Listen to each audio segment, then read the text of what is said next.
To connect wired headphones with Redmi Note 15 Pro 5G, there's a few options that you can try.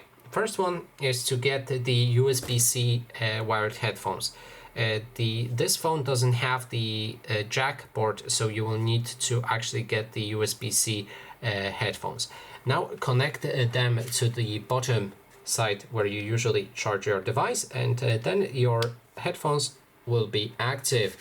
Now another thing that you can try if you want to use the jack headphones is to get an adapter. There's adapters like USB-C male to jack port female, and you can connect the jack headphones that way to your phone. So as you can see right here, I have my jack headphones, they are connected.